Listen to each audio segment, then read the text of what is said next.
নমস্কার, সংস্কৃত ইনফরমেশন চ্যানেলে সবাইকে স্বাগত। আজ আমরা দেবনাগরী হরফ থেকে রোমান হরফে ট্রান্সলেশন শিখব। এই দেবনাগরী থেকে রোমান হরফের ট্রান্সলেশন শিখবার জন্য আমাদের প্রথমেই স্বরবর্ণ এবং ব্যঞ্জনবর্ণগুলোকে ভালো করে জানতে হবে। চলো প্রথমে আমরা স্বরবর্ণগুলোকে জেনে নিই। স্ক্রিনে দেখা যাচ্ছে দেখো স্বরবর্ণ বাংলা, দেবনাগরী, রোমান। বাংলা দেবনাগরী আমরা তো জানি। দেখো অকে রোমান হরফ এ দ্বারা প্রকাশ করা হয়। আকে প্রকাশ করা হয় এ বার। বার মানে এর মাথায় একটা দাগ, এর মাথায় সোজা একটা ছোট্ট দাগ। হ্রস্ব ই, একে রোমান হরফ আই দ্বারা প্রকাশ করা হয়। দীর্ঘ ই, একে আই বার দ্বারা প্রকাশ করা হয়। হ্রস্ব উ, একে প্রকাশ করা হয় ইউ দিয়ে। দীর্ঘ উ, একে প্রকাশ করা হয় ইউ বার। বার মানে আবার মনে করিয়ে দিই, মাথায় একটা ছোট্ট সমান দাগ। একটা জিনিস এখানে আমরা মনে রাখতে পারি, যখনই দীর্ঘস্বর হয় তখন মাথায় বার হয়, এটা আমরা মাথায় রাখবো। তারপরে দেখছি রি, রি কে প্রকাশ করা হয় আর ডট, আর এর নিচে ডট। এ, একে প্রকাশ করা হয় ই দিয়ে। অই, অইকে প্রকাশ করা হয় এ আই। ও, ওকে প্রকাশ করা হয় ও দিয়ে। ঔ, ঔকে প্রকাশ করা হয় এ ইউ দিয়ে। তাহলে স্বরবর্ণগুলো আমরা জানলাম। এরপরে আমরা জানবো ব্যঞ্জন বর্ণ। দেখো স্ক্রিনে দেখা যাচ্ছে ব্যঞ্জন বর্ণ। ব্যঞ্জন বর্ণ ক কে প্রকাশ করা হয় কে। এখানে আমরা মনে রাখবো ক মানে ক হসন্ত। হসন্ত যদি না দেওয়া থাকে তাহলে ক এর সঙ্গে একটা স্বরবর্ণ অ রয়েছে, এটা বুঝতে হবে। তাহলে অ কে কি দিয়ে প্রকাশ করা হয় এ। তাহলে ক এর এখানে যদি হসন্ত না থাকতো তাহলে আমরা কি করতাম, রোমান হরফে প্রকাশ করতে গিয়ে কে এ দিতাম, কিন্তু এখানে রয়েছে কে মানে ক হসন্ত। এরপরে দেখবো আমরা খ হসন্ত মানে খ। খ কে প্রকাশ করা হয় কে এইচ। গ, গ কে প্রকাশ করা হয় জি। ঘ কে রোমান হরফে প্রকাশ করা হয় জি এইচ। উঙ্গ, এটা সঠিক উচ্চারণ উঙ্গ। ইংরেজিতে যদি বলি ইউ এন জি এ, উঙ্গ। উঙ্গকে প্রকাশ করা হয় এন ডট। এই ডটটা কিন্তু এন এর মাথায় বসবে, এন এর উপরে এন ডট। এরপরে দেখো স্ক্রিনে দেখা যাচ্ছে চ। চকে রোমান হরফে প্রকাশ করা হয় সি দিয়ে। ছ, তাহলে ছকে কিভাবে প্রকাশ করা হবে নিশ্চয়ই বুঝতে পেরেছো, সি এইচ। বর্গীয় জ, বর্গীয় জ কে প্রকাশ করা হয় জে। ঝকে প্রকাশ করা হয় কি দিয়ে, জে এইচ। ইয়, ইয়কে প্রকাশ করা হয় এন ক্রুল। এই এন এর মাথায় যে দাগটা রয়েছে এটাকে ক্রুল বলা হয়। ক্রুল চিহ্নটা কেমন, ক্রুল চিহ্নটা একটু বাঁকানো, একটু ঢেউ খেলানো। যেমন বার হচ্ছে সোজা আর ক্রুলটা হচ্ছে একটু ঢেউ খেলানো। ঠিক আছে। এরপরে আমরা যাব, স্ক্রিনে দেখা যাচ্ছে দেখো ট। টকে রোমান হরফ প্রকাশ করা হয় টি ডট। দেখো টি এর নিচে ডট, ভালো করে মনে রাখতে হবে, টি এর নিচে ডট। ঠকে প্রকাশ করা হয় টি ডট এইচ, মানে টি এর নিচে ডট আর সঙ্গে এইচ, টি ডট এইচ। ডকে প্রকাশ করা হয় ডি ডট, ডটটা নিচে। ঢকে প্রকাশ করা হয় ডি ডট এইচ। মূর্ধন্য, মূর্ধন্যকে প্রকাশ করা হয় এন ডট, ডট কিন্তু নিচে। বারবার মনে করিয়ে দিচ্ছি, ডট কোথায় হবে, ডট হবে নিচে। এরপরে দেখব ত। ত্বকে প্রকাশ করা হয় টি দিয়ে, টি। থ, টিএইচ, দ, ডি, ধ, ডিএইচ, দন্তন্য এন। এরপরে প, পকে প্রকাশ করা হয় পি দিয়ে, ফ, পিএইচ, ব, বি, এই ব কিন্তু পেট কাটা ব, মানে একে বলা হয় বর্গীয় ব। এই বর্গীয় ব এর উচ্চারণ হবে ব। এই ব কে রোমান হরফে প্রকাশ করা হয় বি দিয়ে, ভালো করে মনে রাখতে হবে এখানে। ভ, ভ কে প্রকাশ করা হয় বিএইচ, ম কে প্রকাশ করা হয় এম।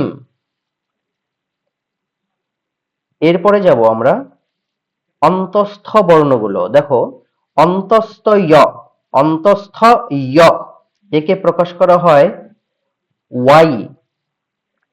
বয়সূন্য র, বয়সূন্য র কে প্রকাশ করা হয় আর। ল, এল, ওয়া, এর উচ্চারণ কিন্তু ব নয়, এই বকে বলা হয় ওয়া। যেমন ওপরে অন্তঃস্থ য়, জ নয়, অন্তঃস্থ য়, সেরকম এটা অন্তঃস্থ ওয়া। এই ব কে করা হয় ভি, এই ভি দিয়ে প্রকাশ করা হয় রোমান স্ক্রিপ্টে। তালব্যস্য, তালব্যস্য একে রোমান স্ক্রিপ্টে প্রকাশ করা হয় এসের মাথায় একটু অ্যারো চিহ্ন, যেটা আমরা স্ল্যাশ দিই, সেই স্ল্যাশের মতো একটু বাঁকা করে ছোট্ট একটা দাগ। তালব্যস্যকে রোমান স্ক্রিপ্টে প্রকাশ করা হয় এস, উপরে একটা অ্যারো দাগ। মূর্ধন্য স, মূর্ধন্য স-কে রোমান স্ক্রিপ্টে প্রকাশ করা হয় এস ডট, এই ডট নিচে। আর দন্তস্য হচ্ছে এস, মানে শুধু এস। হ, হ কে প্রকাশ করা হয় এইচ দিয়ে। এইবারে আমরা ছোট ছোট শব্দ গঠন করা শিখব দেবনাগরী থেকে রোমান স্ক্রিপ্টে। এই শব্দ গঠন করা শেখার পর আমরা বাক্য গঠনে ঢুকবো। তার জন্য কিন্তু আমাদের ওই বর্ণগুলো, স্বরবর্ণ এবং ব্যঞ্জন বর্ণ, এই দুই বর্ণের রোমান স্ক্রিপ্ট গুলো কিন্তু ভালো করে আয়ত্ত করতে হবে। তোমরা ভিডিওগুলোকে পজ করে করে তোমরা লিখে নিতে পারো। দেখো, প্রথমে আছে অক, ভালো করে বানানগুলো দেখবো। অ, ক, হসন্ত, অক। তাহলে অ কে আমরা কি জানি? রোমান হরফ এ। ক কে আমরা কি জানি? ক হসন্ত কে। তাহলে অক বানান কি হবে? এ আর কে। এরপরে দেখো লেখা আছে অ ক, অক নয় কিন্তু, অ ক। দেখো বর্ণ বিশ্লেষণটা দেখো, অ, এরপরে কি আছে? ক, ক এর সঙ্গে স্বরবর্ণ কে রয়েছে? অ। তাহলে প্রথমে অ এর জন্য একটা এ, ক এর জন্য কে, আর অ এর জন্য এ। তাহলে অ ক বানানটা কি হচ্ছে? এ কে এ। এরপরে দেখো কর, তাহলে করকে যদি আমরা বর্ণ বিশ্লেষণ করি, তাহলে ক এর মধ্যে কে কাকে কাকে পাবো? দেখো, ক এর মধ্যে পাবো ক এবং অ। আর র এর মধ্যে কাকে পাবো? র আর অ। তাহলে ক কে কিভাবে প্রকাশ করতে পারি? কে দিয়ে। অ কে এ, র আর অ এ। একই রকম দেখো মন, তাহলে মন বর্ণ বিশ্লেষণটা তোমরা একটু দেখে নেবে। ম, দেখো ময়ে কিন্তু হসন্ত নেই, তাহলে আমরা কি বলতে পারি? M A. আর দন্তন্য এন এ। একই রকম জল, জলকে কি বলবো? J A L A. তারপরে দেখো লেখা আছে আম, তাহলে আকার আ, আকে আমরা কি বলি? এবার। তাহলে এর মাথায় দেখো একটা দাগ রয়েছে, ছোট্ট হাইফেন। আ, আর মকে বলি এম, তাহলে আম বানান কি হবে রোমানে? A M. তারপরে কি আছে? মা, তাহলে মায়ের মধ্যে কে কে বর্ণ রয়েছে? ম, আর স্বরবর্ণ কে রয়েছে? আ। তাহলে ম কে আমরা বলি এম, আর আ কে বলি এবার। তাহলে মা বানান কি হচ্ছে? এম এ বার। তারপরে দেখো কাম, ভালো করে দেখবো। কা, এই কা এর মধ্যে কে কে আছে? ক যোগ আ, কা। তাহলে ক কে বলি আমরা কে, আর আ কে বলি এবার। তাহলে কে এবার কা। তারপরে কি আছে? ম, এম এ। এখানে যদি ময় হসন্ত থাকতো তাহলে কিন্তু এম এর পরে এটা হতো না, শুধু এম হতো। নিশ্চয়ই তোমরা বুঝতে পারছো। এরপরে দেখো লেখা রয়েছে নাম, তাহলে একই রকম, N A bar M A, নাম। এরপরে আমরা হ্রস্বইকার এবং দীর্ঘইকার দিয়ে কিছু শব্দ দেখব। দেখো তোমরা স্ক্রিনে দেখতে পাচ্ছ হ্রস্বইকার দিয়ে শব্দ। দিন, তাহলে প্রথমে কি আছে? দি, তাহলে দ যোগ হ্রস্বই, ন যোগ অ, দিন। তাহলে দ মানে রোমান স্ক্রিপ্টে কি হবে?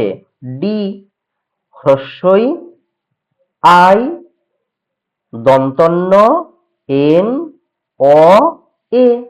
তাহলে দিন, এটাকে রোমান স্ক্রিপ্টে কি হবে? D I N A. কবি কি হবে? ক, হসন্ত তো নেই, তাহলে কে এ, আর হসন্ত যদি থাকতো তাহলে শুধু কে হতো। তাহলে কবি বানান কি হবে? কে এ। এই যে ব, ভালো করে দেখবে, এই ব কিন্তু অন্তঃস্থ ও, এটা ব নয়, এর উচ্চারণ ওয়া। তাহলে কবি। এটা তো পেট কাটা ব নয়, পেট কাটা ব হলে কি হতো? বি হতো। কিন্তু এই ব কে রোমান স্ক্রিপ্টে কিভাবে প্রকাশ করা হয়? ভি দিয়ে। তাহলে কবি বানান কি? কে এ ভি আই। ভালো করে খেয়াল করে রাখবো আমরা। তারপরে দেখো পিতা, তাহলে পিতা বানান কি হবে? প মানে পি, হ্রস্বই মানে আই, পি, তা। তাহলে ত আর আ, তাহলে ত এর জন্য টি, আর আ এর জন্য এ বার। তাহলে পিতা বানান কি হচ্ছে? পি আই টি এ বার, তাই তো। এরপরে আমরা দীর্ঘইকার দিয়ে দেখব। দেখো জলপরি, তাহলে জ, জে এ, ল, এল এ। এখানে একটু টাইপিং মিস্টেক আছে, এখানে এ হবে। জল পরি, পি এ, আর রয় দীর্ঘই আছে, তাহলে দীর্ঘইকারকে কিভাবে প্রকাশ করা হবে? আই বার। তাহলে জলপরি বানান J A L A P A R I বার। এখানে একটু টাইপিং মিস্টেক আছে, তোমরা একটু ঠিক করে নেবে। নদী, নদী বানান কি হবে তাহলে? তোমরা করে ফেলো। এন এ ডি আই বার, কারণ দয় দীর্ঘইকার আছে, দীর্ঘইকারকে আই বার দিয়ে প্রকাশ করা হয়। তাহলে নদী বানান এন এ ডি আই বার। এরপরে আমরা হ্রস্বকার দীর্ঘকার দিয়ে শব্দ দেখব। দেখো সাধু, দন্তস্বয় আকার আছে, তাহলে দন্তস্ব মানে এস, আকার মানে এবার। তাহলে সা বানান কি হবে? এস এবার। ধু, মানে ধ আর হ্রস্ব, ধকে কিভাবে প্রকাশ করা হয়? ডিএইচ, আর হ্রস্ব মানে ইউ। তাহলে সাধু বানান কি? এস এবার ডিএইচ ইউ। তারপরে দেখো মধু, তাহলে মধু ম, এম এ, ধু, ডিএইচ ইউ, হয়ে গেল। এরপরে দেখবো আমরা দীর্ঘকার দিয়ে শব্দ। পূজা, পয় দীর্ঘ আছে, তাহলে হ্রস্ব মানে তো ইউ, দীর্ঘ মানে ইউ বার। তাহলে পয় দীর্ঘকার কি হবে? পি ইউ বার, পু। যা, বর্গীয় জয় আকার আছে, তাহলে বর্গীয় জ মানে যে, আর আ মানে এ বার। তাহলে পূজা বানান কি হচ্ছে? পি ইউ বার জে এ বার। ভূমি, ভয় দীর্ঘকার আছে, তাহলে ভ রোমান স্ক্রিপ্টে কি হবে? বিএইচ, দীর্ঘকার মানে ইউ বার, মি, এম আই। তাহলে ভূমি বানান কি? B H U bar M I. এরপরে আমরা রিকার দিয়ে কিছু শব্দ দেখব। দেখো রিকার, গৃহ, গৃহ বানান গয় রিকার হ, তাহলে গয়ের জন্য জি। রিকার স্বরবর্ণে আমরা দেখেছি, রি মানে আর এর নিচে ডট, তাহলে গ্রি বানান কি হবে? জি আর ডট। গ্রি, হ এইচ এ, বোঝা যাচ্ছে তো? মৃগ বানান তোমরা করে ফেলো, মৃ, ম মানে এম আর রি মানে আর ডট, তাহলে এম আর ডট, গ মানে জি এ, মৃগ। এবার একার দিয়ে দেখো, দেশ, দে, তাহলে দ আর এ, তাহলে দ মানে ডি, এ মানে ই, তাহলে দে বানান কি হচ্ছে ডিই। তারপরে দেখো তালব্যস্য, তালব্যস্য মানে এসের মাথায় এরো একটা দাগ, মানে একটু বাঁকা দাগ ছোট্ট করে, তাহলে এসের মাথায় দাগ হবে আর একটা এ হবে, তাহলে দেশ বানান ডিই, এসের মাথায় একটা দাগ আর এ।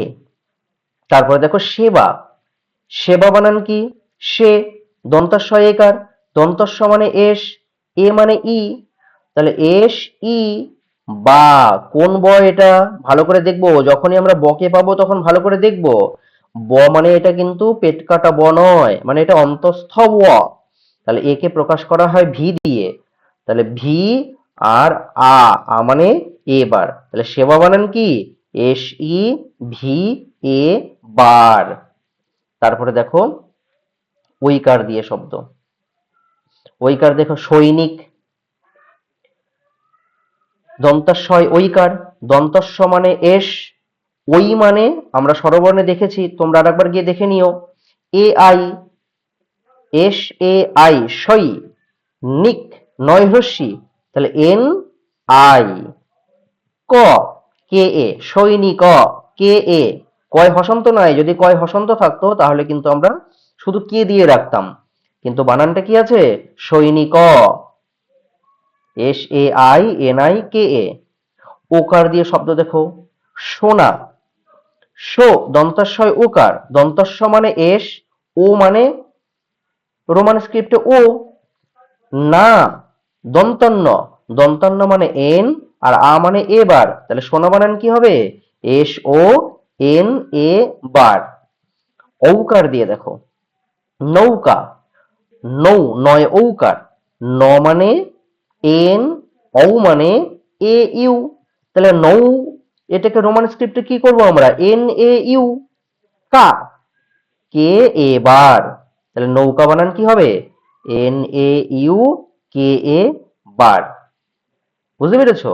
এই যে আমরা আজকে অক্ষরগুলো চিনবার পর ছোট ছোট করে শব্দ তৈরি করা শিখলাম রোমান স্ক্রিপ্টে, এর পরের ক্লাসে আমরা বাক্য গঠন শিখব এবং পরীক্ষায় যেগুলো আসবার মতো রয়েছে সেই কমন কমন দেখে আমি কিছু শ্লোক এবং বাক্য আমি তোমাদের ট্রান্সলেশন করা শেখাবো দেবনাগরী থেকে রোমান স্ক্রিপ্টে।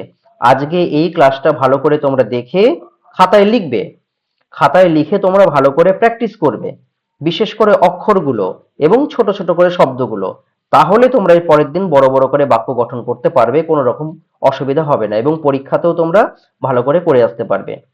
ঠিক আছে? তোমাদের যদি কাজে লেগে থাকে পড়াশোনাগুলো, তাহলে চ্যানেলটা সাবস্ক্রাইব করে রেখো, পরবর্তী ভিডিও কখন আসে সময় মতো দেখবার জন্যে।